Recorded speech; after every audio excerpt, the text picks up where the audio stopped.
I don't think saying you're following up or checking in will discredit you in any way. Applied for a job and haven't heard back yet? Feel like your application was sent careening into a black hole of silence and despair? Worry not, dear friends. Today, we're sorting through the internet's spiciest takes on how to follow up. Is it fact or flawed? Let's get started. If you want to stay fresh in their mind, you must send a thank you email within 24 hours. Fact or flawed?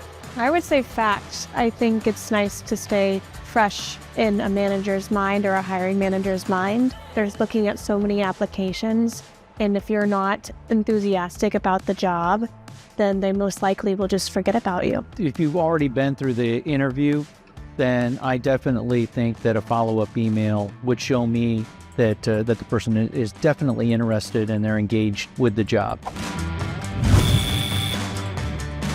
Sending a thank you email within 24 to 48 hours is widely recommended and can help you stand out. But not sending one doesn't disqualify you. Recruiters say it's a nice touch, but not a deal breaker. The hiring is not happening because of the follow-up. The hiring is happening because of the one-on-one interaction that I had during the interview process with somebody. Them following up with me just tells me more about how much they would like to have the opportunity for the job rather than whether or not I would hire the person for the job. If you haven't heard back after a job interview, reaching out and asking for a second round interview is perfectly acceptable. Fact or flawed? I would say flawed. I don't think it's your place to ask for a second interview. If they want to interview again, they can reach out. I think it's perfectly fine to say you're interested in the position still and you're excited about it, but I think it almost comes off a little too eager asking for a second interview. No, I 100% agree. I find it to be over the top. If there's going to be a second interview, it'll happen without you asking for it. I would have been fall down stunned if it came back and that we were wrong. There was no way that was going to come back not flawed. While it's inadvisable to specifically request or demand a second interview, you can always reiterate your interest in the role. Here are some general guidelines you can follow. Wait a week before following up. Keep your message simple, and be sure to proofread before sending. Our next hot take is, when you follow up with someone, don't use the phrases following up and checking in. Fact or flawed?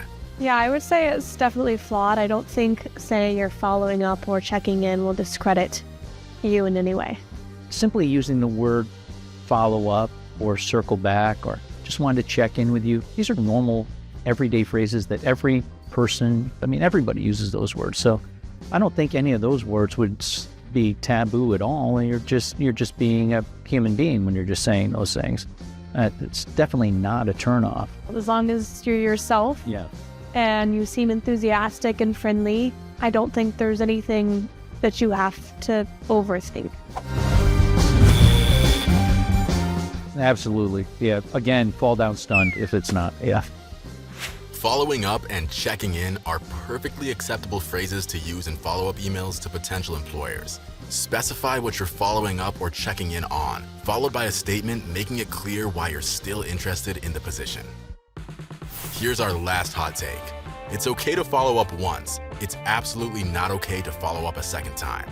Fact or flawed? I would say fact. I think once is enough, and if you start following up more than once, it becomes a little unprofessional. They've got a job to do, they're busy. If they haven't responded to your follow-up, you're most likely not in the running anymore, and you just need to move on from that. A follow-up, give it 48 hours. If I don't hear back, well, I guess that's my answer.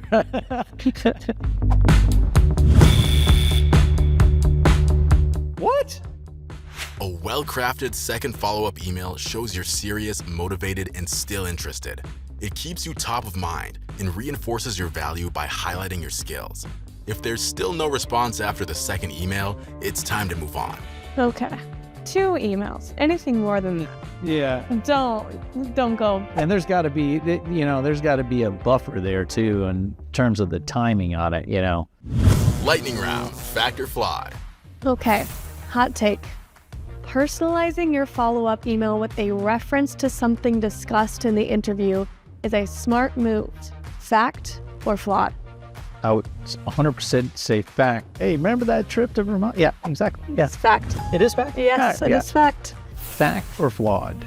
Using emojis in your follow-up email helps you seem friendly and relatable. I would say flawed. Yeah. It makes you seem a little unprofessional and childish. You're right, it's flawed. Okay, calling your interviewer multiple times a day shows persistence and gets you noticed in a good way. Yeah, clearly that's flawed, yeah. Definitely flawed. I don't even call my dad. I take it. Maybe you should do that. I mean, I guess I would tell someone it's okay to follow up twice depending on the scenario. That was sort of the only thing that I didn't already consider. Like the main thing is just being honest, being yourself, showing your interest without seeming overbearing or too eager. Not sure about a hot take that you've heard? Search the topic and Indeed on YouTube and get our expert advice.